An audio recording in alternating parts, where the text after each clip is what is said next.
मैं हनुमंत सिंह जितावत, सह आचार्य कृषि अर्थशास्त्र, बाबा भगवान दास राजकीय महाविद्यालय चिमनपुरा। मैं आज BSc ऑनर्स पार्ट्स सेकंड में चलने वाले विषय सांख्यिकी की परिचय के अंतर्गत मैं आज आपको वर्गीकरण के बारे में कुछ बताना चाहता हूँ। मैंने सांख्यिकी की पिछली क्लास में बिंदु रेखीय प्रदर्शन के बारे में बताया था। यह क्लास आपके सिलेबस के अंदर प्रत्यक्ष रूप से तो नहीं लिखी हुई है, लेकिन आगे सांख्यिकी के एनालिसिस, विश्लेषण व आगे के अध्ययन के लिए बहुत ही महत्वपूर्ण समझने और जानने के लिए है वह वर्गीकरण। मैं आज आपको वर्गीकरण से परिचय कराता हूँ। जैसा कि मैंने आपको सांख्यिकी की परिभाषा, इसके उद्देश्य और उसके क्षेत्र के बारे में बताया था। सांख्यिकी की विषय वस्तु के अंतर्गत सांख्यिकी विधियों से आपको परिचय कराया था थोड़ा। सबसे पहले तथ्यों का संकलन। जैसा मैंने आपको बताया कि संख्यात्मक तथ्यों के आधार पर कोई भी निष्कर्ष यदि हम निकालना चाहते हैं तो हमें सबसे पहला काम तथ्यों का संकलन करना पड़ेगा, मतलब संख्यात्मक समंकों को एकत्रित करना पड़ेगा। संख्यात्मक तथ्यों को एकत्रित करने की दो विधि हैं। एक प्रत्यक्ष, जिसमें पर्सनल एंट्री के द्वारा, और प्रत्यक्ष जिसके आंकड़े प्राथमिक आंकड़े कहलाते हैं, और दूसरे माध्यमिक आंकड़े कहलाते हैं, सेकेंडरी डाटा। इन दोनों आंकड़ों में फ़र्क अपन इस रूप में करते हैं कि प्राथमिक आंकड़े रिसर्चर या खोजकर्ता स्वयं एकत्रित करता है, जबकि सेकेंडरी आंकड़े या माध्यमिक आंकड़े किसी और ने एकत्रित किए हैं अपने उद्देश्य के लिए, और हम अपने किसी कार्य के लिए, अपने किसी निष्कर्ष निकालने के लिए इन आंकड़ों का प्रयोग करते हैं, तो यह अपने लिए सेकेंडरी डाटा कहलाएंगे। इसके आगे जो अव्यवस्थित आंकड़े हैं उनको व्यवस्थित करने की तरफ जो पहला कदम अपन लेते हैं, इसी कदम को सांख्यिकी में अपन वर्गीकरण के नाम से जानते हैं। जो संख्यात्मक तथ्य एकत्रित करते हैं किसी भी अध्ययन में, यह अव्यवस्थित होते हैं। उनको व्यवस्थित करने की तरफ पहला कदम वर्गीकरण है। वर्गीकरण में क्या क्या करते हैं अपन वर्गीकरण में समानता व समीपता के आधार पर आंकड़ों को पास पास रखते हैं, और ये पास पास रखने की प्रक्रिया ही वर्गीकरण कहलाती है, या इसको अपन इंग्लिश में क्लासिफिकेशन कहते हैं। क्लासिफिकेशन अव्यवस्थित आंकड़ों को व्यवस्थित करता है और उनको थोड़ा छोटा कर देता है। अब यह वर्गीकरण जो अपन करते हैं संख्याओं के समूह का, इसके क्या उद्देश्य हो सकते हैं, इसकी बात करते हैं। ये पहला एक सिंपल बात है, हम आंकड़ों को सरल व संक्षिप्त बनाना चाहते हैं। हम इनको समझने लायक और छोटा करना चाहते हैं, क्योंकि अव्यवस्थित आंकड़ों से कुछ भी निष्कर्ष निकालना संभव नहीं है। दूसरा, समानता व असमानता को स्पष्ट करना। अपन संख्याओं के समूह में जो समानता है और असमानता है, इसको बिल्कुल अलग अलग कर देते हैं, जिससे बिल्कुल समझने में आसानी रहती है। तीसरा, हम दो समूहों की तुलना करना चाहते हैं, कंपैरिजन करना चाहते हैं, तो अपन सीधा अव्यवस्थित आंकड़ों की सहायता से कभी भी नहीं कर सकते।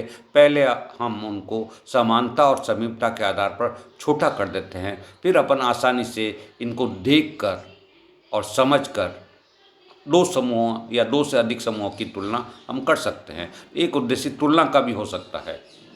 चौथा, वैज्ञानिक ढंग से व्यवस्थित करने का एक तरीका है वर्गीकरण।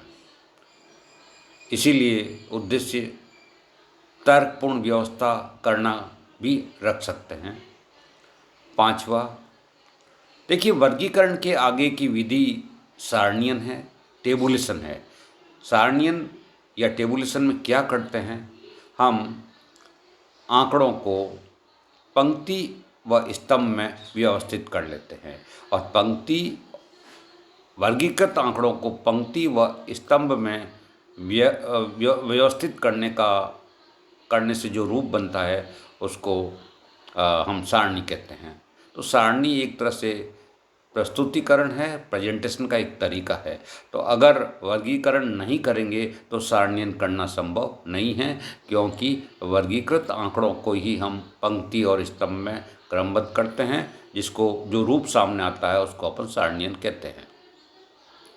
अब आदर्श वर्गीकरण है, उनमें क्या क्या चीज़ें होनी चाहिए इसकी हम बात कर सकते हैं। एक गुण है व्यापकता का, जिसका अर्थ है कि जो संख्याओं के समूह अपन अध्ययन के लिए ले रहे हैं, वर्गीकरण इस प्रकार का होना चाहिए कि कोई भी ऑब्जर्वेशन जो अपन ने ली है वह छूटनी नहीं चाहिए इस वर्गीकरण से। यदि प्रत्येक ऑब्जर्वेशन इस वर्गीकरण के अंदर आ जाती है तो हम ये कहेंगे कि यह वर्गीकरण व्यापकता का गुण लिए हुए हैं। दूसरा, असंदिग्धता व स्पष्टता का गुण होना चाहिए एक आदर्श वर्गीकरण के लिए। मतलब कोई भी संख्या किस वर्ग में आएगी इसमें किसी भी प्रकार की अस्पष्टता नहीं होनी चाहिए। तुरंत समझ में आ जाना चाहिए कि जो वर्गीकरण किया है उसके अनुसार ये संख्या किस वर्ग में आएगी। यदि ऐसा है तो यह वर्गीकरण असंदिग्ध व स्पष्ट कहलाता है। तीसरा, स्थिरता। देखिए समय के अनुसार कई प्रकार के परिवर्तन आते हैं, उन परिवर्तनों का प्रभाव अपने वर्गीकरण पर भी पड़ता है। वर्गीकरण ऐसा होना चाहिए जिसके ऊपर समय बदलने का प्रभाव कम से कम पड़े। अगर ऐसा गुण यह वर्गीकरण अपने अंदर रखता है तो अपन कहेंगे कि यह वर्गीकरण स्थिर है।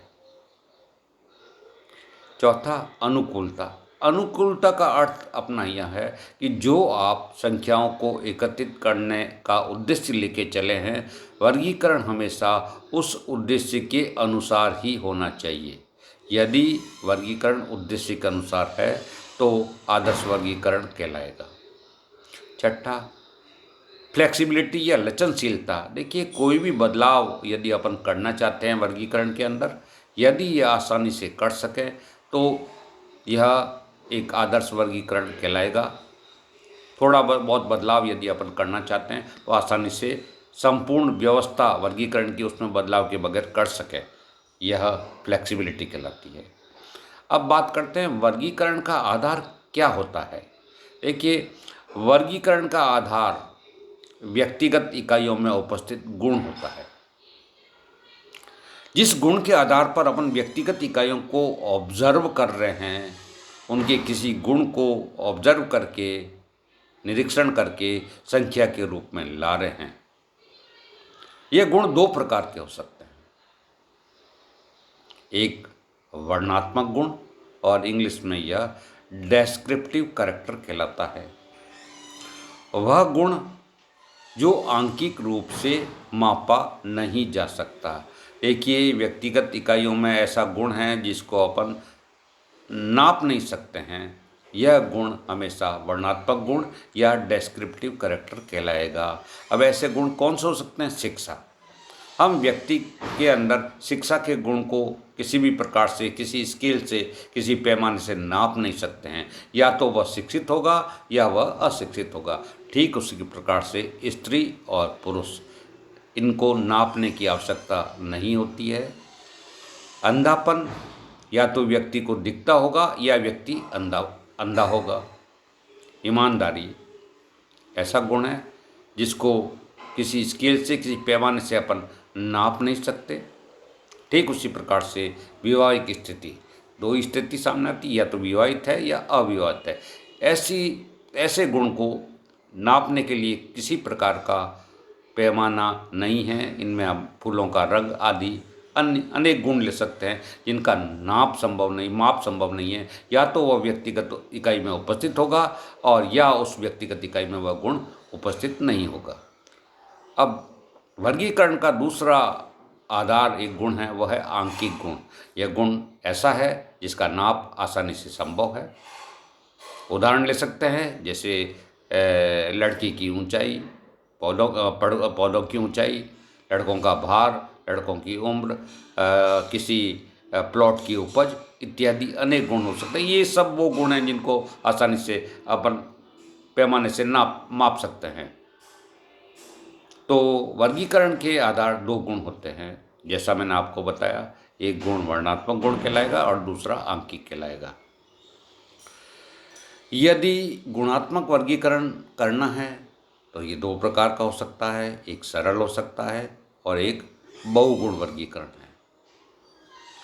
दूसरा वर्गीकरण संख्यात्मक वर्गीकरण या वर्गांतरों के अनुसार वर्गीकरण कहलाता है। पहले बात करते हैं अपन गुणात्मक वर्गीकरण। देखिए, ए सरल या द्वंद्व भाजन वर्गीकरण। द्वंद्व भाजन को डाइकोटोमी क्लासिफिकेशन इंग्लिश में कहते हैं। सिंपल या डाइकोटोमी क्लासिफिकेशन। जब किसी समूह का वर्गीकरण अपन एक गुण के आधार पर करते हैं और गुण ऐसा है जिसका माप संभव नहीं है, तो हमेशा एक गुण के आधार पर वर्गीकरण करेंगे तो दो ही समूह बनेंगे। या तो वह गुण उस इकाई में उपस्थित होगा या अनुपस्थित होगा। इस प्रकार से एक गुण के आधार पर यदि विभाजन करते हैं किसी समूह का, तो यह विभाजन सरल या द्वंद्व भाजन विभाजन वर्गीकरण कहलाता है। गुणों की उपस्थिति को बड़े अक्षर ABC व गुणों की अनुपस्थिति को छोटे अक्षर small a, small b, small c आदि या ग्रीक वर्णाक्षरों अल्फा, बीटा या गामा द्वारा प्रकट किया जाता है। अब अपन इसमें दूसरे प्रकार के वर्गीकरण, जिसको बहुगुण वर्गीकरण कहते हैं, जैसा इसका नाम है बहुगुण। इसमें एक से अधिक गुण होंगे। एक से अधिक गुण ऐसे जिनका माप संभव नहीं है, और यदि हमें इनका वर्गीकरण करना है तो यह बहुगुण वर्गीकरण कहलाता है। देखिए, बहुगुण वर्गीकरण में तथ्यों को एक से अधिक गुणों के आधार पर वर्गीकृत किया जाता है, जिसमें दो से अधिक वर्ग बनते हैं। पहले एक गुण के आधार पर दो वर्ग बनाए जाते हैं, फिर किसी अन्य गुण के आधार पर प्रत्येक वर्ग के दो उपवर्ग बनाए जाते हैं, और इस प्रकार दो से अधिक वर्ग व उपवर्ग बन जाते हैं। उदाहरण के लिए अपन किसी स्थान की जनसंख्या लेते हैं। इस स्थान की जनसंख्या को तीन गुणों के आधार पर हमें वर्गीकृत करना है। एक गुण है लिंग, दूसरा वैवाहिक स्थिति और तीसरा साक्षरता।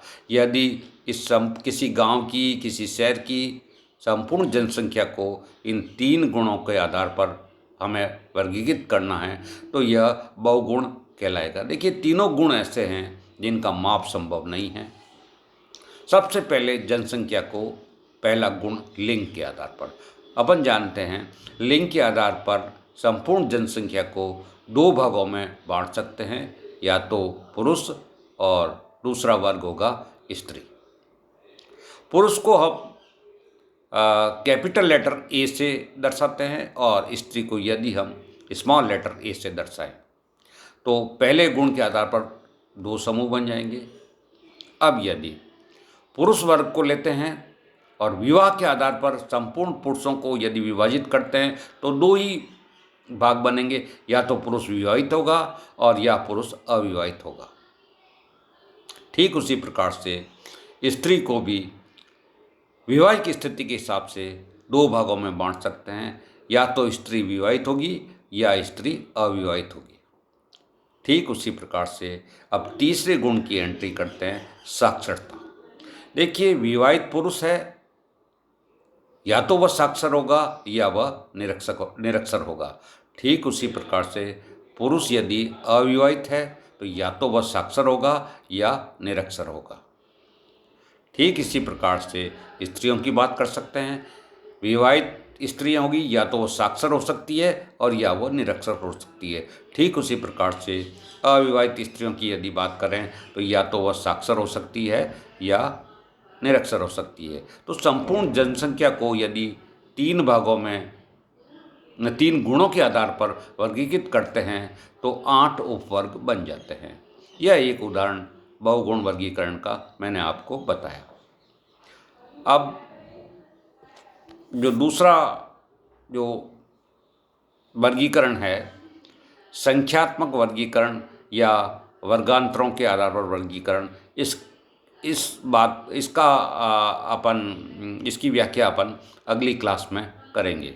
धन्यवाद।